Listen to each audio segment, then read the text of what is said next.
Episode 1. Demographics, the hidden engine behind everything. Welcome to the first episode of a new multi-part series examining the powerful forces shaping Canada and the wider Western world. Each episode is concise, focused, and under 10 minutes, offering listeners a clear understanding of the pressures influencing everyday life. Today, we begin with demographics, the foundation beneath every economic and political trend we see around us. Demographics are the master key, the force most people never think about, yet the force that quietly directs everything else.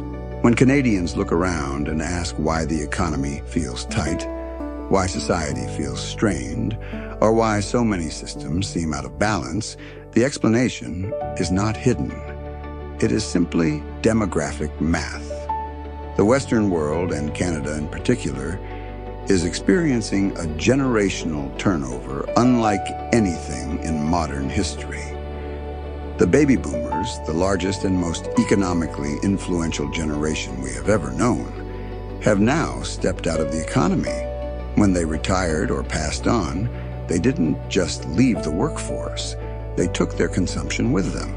They stopped purchasing the goods and services that fuel an active economy, including homes, vehicles, furniture, renovations, travel, and even daily spending.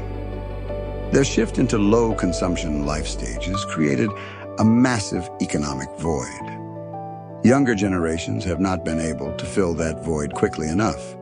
Gen X is too small. Millennials are large but constrained by soaring living costs, housing challenges, and debt. Gen Z, which is critically important to understand, is both the smallest and least trained entry group since the Industrial Revolution. This is not a criticism, it is a demographic reality. Too few people are now attempting to maintain the economic footprint left behind by the boomers. This is why the economy feels stretched, why growth seems inconsistent, and why systems are under stress. This is not a political failure.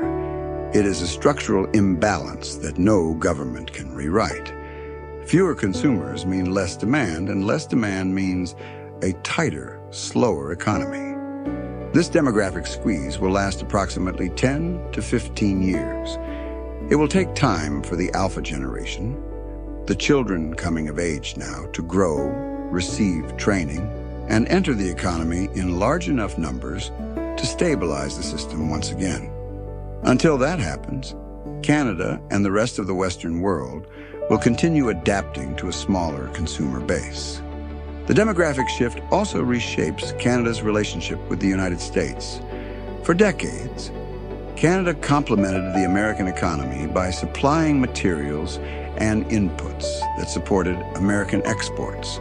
Today, as Canada attempts to fill the economic vacuum left by the boomers, it increasingly steps into the same global markets the United States targets. Canada and the United States now often compete for the same customers. The tone between the two countries shifts as a result, not out of conflict, but because demographic pressures have pushed both economies into similar global lanes. If there is one idea to take away from this episode, it is this. This moment is not just political, it is generational. It is structural. Every Western nation is experiencing the same demographic shift, and understanding it helps explain why so many changes appear to be happening all at once. Thank you for listening. This has been episode 1 in our series on demographics. In episode 2, we explore geopolitics and how the shifting global map is reshaping Canada's trade, security, and future.